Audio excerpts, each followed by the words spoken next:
There's a quote in the book that mentions wealth, education, and politics are mutually reinforcing.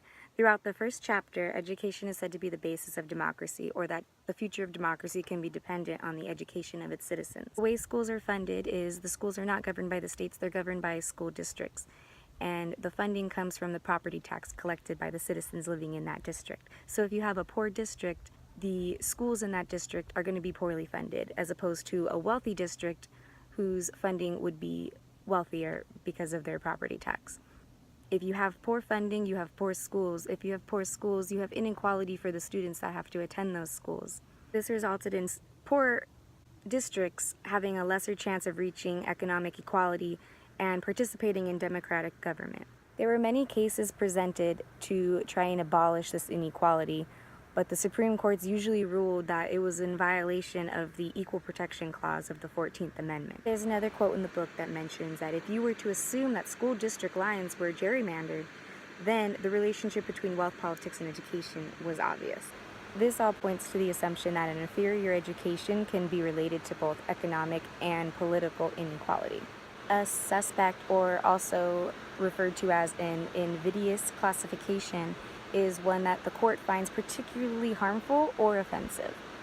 If the Supreme Court had said that the wealth of is a suspect classification, then the court would have to show an interest in not only justifying progressive taxation, as well as recognizing the discrimination versus the poor and the wealthy. One of Powell's greatest concerns, I feel, in his argument against Rodriguez is that if we were to take actions to try to increase greater equality within the school funding of Texas, then we would be leading to lower funding for urban areas that are in those districts, which he argues that many lower income students attend schools in said urban areas. Marshall makes many points in his dissent. I feel that he focuses greatly on the previous decision of the three judges stating that wealth was in fact a suspect classification, and that the court on many accounts had recognized this discrimination of the poor versus the wealthy. And while I do agree with the points that Marshall has made in his case in the evidence that discrimination was present, I do feel that Powell's concerns are justified, as shown in the aftermath that affected the state of California. I personally attended public school all throughout elementary school, junior high, and high school.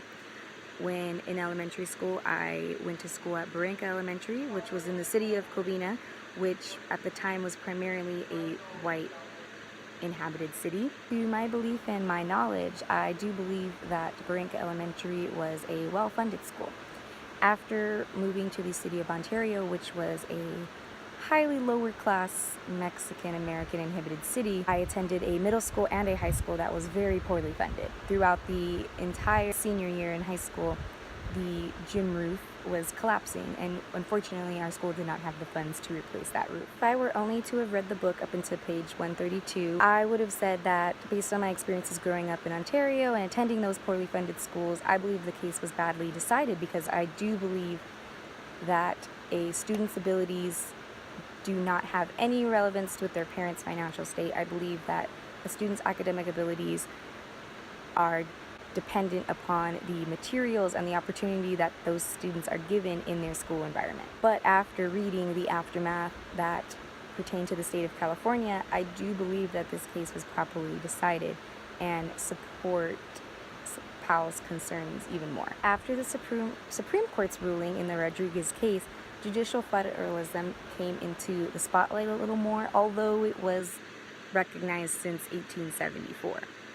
So what this doctrine did was it helped keep the Supreme Court from reviewing decisions that were made by individual state courts. As stated on page 133, it would take many thousands of words to explain what happened in these other states.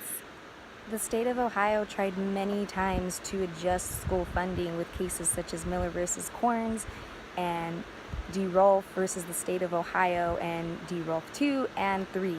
The Cincinnati Board of Education also tried to file a class action suit.